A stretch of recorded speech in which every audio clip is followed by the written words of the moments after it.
using those arrows Right. and always leans toward war before we lean toward peace. So that's what I found very interesting, just the hypocrisy of America and its current administration particularly.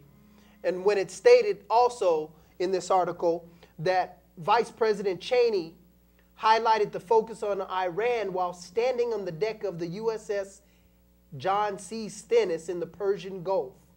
And he states that we'll stand with others to prevent Iran from gaining nuclear weapons and dominating this region. Right. Absolutely. Again, like it stated, the president's crusade. Right. You know, it's been like that historically, and it's like that up until this very hour, brother. Right. And the very mention of that word. Conquest, colonialism, Absolutely. imperialism, all those words come to And mind. the very mention of that word crusade, man, I mean, if we just study history and look at what the history of the Crusades were, it was a war, Christianity versus Islam. Absolutely. So it's very interesting. And then he talks about World War III, when the only people who have nuclear weapons that have ever used them have been these very United States of America in World War II. Yes, sir. But we want to fear others from using nuclears when this country is the only country who's ever used them. Only country that is ever dropping bombs on Hiroshima and Nagasaki. Right. And we're the only ones who've utilized Right. these type weapons. Absolutely. And again, it goes to the hypocrisy Right. of America and the hypocrisy of this administration. You know, brother, you know, that was very, very, very timely point there. I agree with that, brother. Yes, sir. You know, one other thing, just Yes, sir. that just came to mind, is that when you stated here that World War III, well, in the minds of most people, Right. World War III represents what a lot of people would call Armageddon, the War of Armageddon. Right. And me being in the Nation of Islam,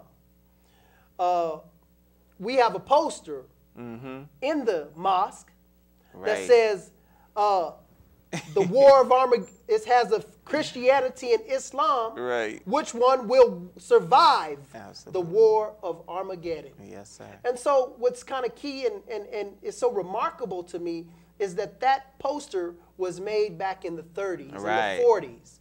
But yet when you look at that poster in 2007 and look at that and you look at the dynamics of what is going on in that poster, the war of Christianity and Islam and America against the Islam in general, then you see that that's so true even as of Right. today, brother. So it's just Right. so remarkable when I Right. reflect on that. And we have to make a clarification that, you know, in no way are we advocating the war between Christianity and Islam. Right.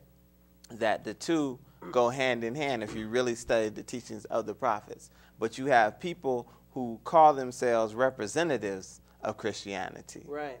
like George W. Bush, who are bent on war. Right. But a Christian don't look for war. A Christian's way should be peace. Absolutely. Absolutely.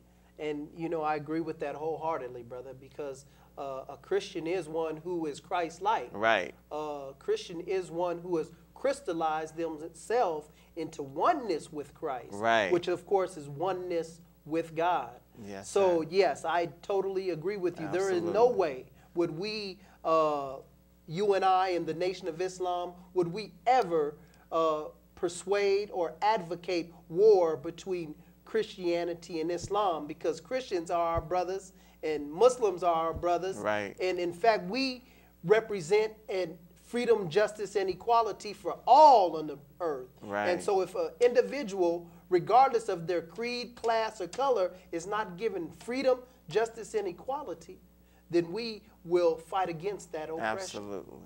Absolutely. That's a beautiful way to end that particular segment. Yes, sir. Praise Allah. Now, the next piece we're going to deal with appears on page. We just turned the page. Turn the One page. page. Page 4. Page 4 of the Final Call News paper. And the article is entitled, Old School Policing or Kidnapping. Cops should face serious charges in abduction case, outrage activists, parents say. And it's dealing with a young brother by the name of Rayshawn Marino out of New York. Staten Island. And I'll read this first paragraph, then we'll jump right into it. Okay. Staten Island police officers handcuffed 14-year-old Rayshawn Marino on Halloween night, placed him in the back of their marked patrol car, drove him to a secluded wooded area, and left him.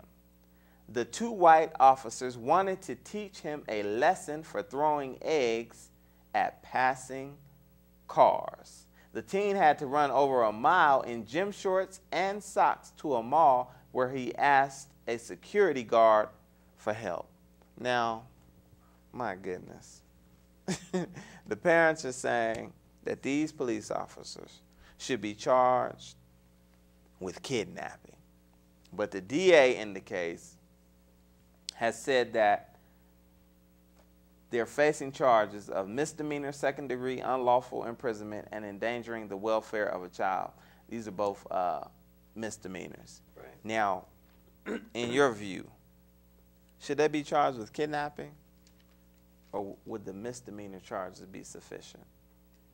Well, when you look at the definition, brother, of kidnapping, kidnapping means the illegal capture or detention of a person or people against their will.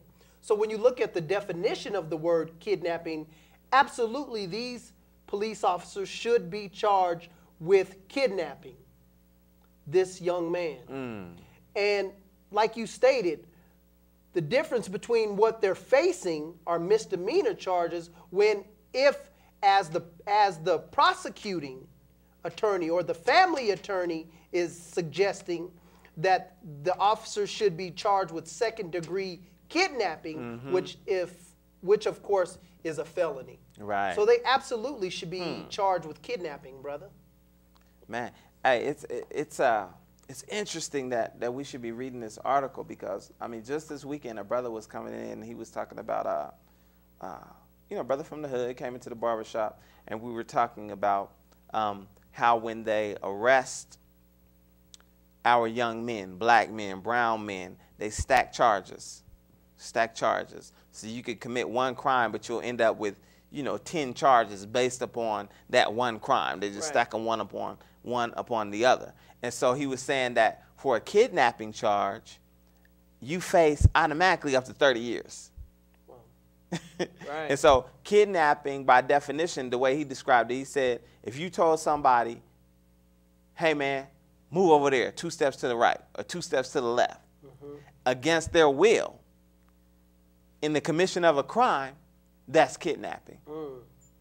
And so he was saying they're giving the homies 100 calendar years. You know what I'm saying? Based upon might be a dope charge, whatever charge it might be. Right. But once they stack them, these cats are facing 100 years, a lot of times even more than that, because they stack a kidnapping charge on top of it. Now, here you have 2 officers who clearly took a young man, 14 years old, against his will, and take him to a wooded, secluded area in gym shorts and socks and say, find your way.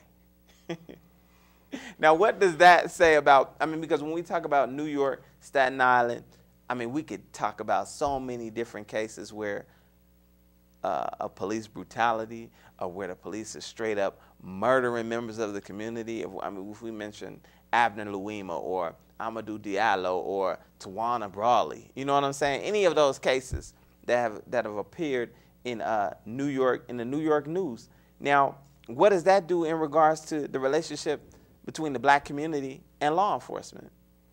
Oh, that absolutely has a disintegrating effect on the relationship between the police officers and the community because, of course, the police officers are really peace officers and should be facilitating peace in the community, but while at the same time involving themselves in criminal behavior is disintegrating peace in the community and is corrupting the relationship between the people and between the police force.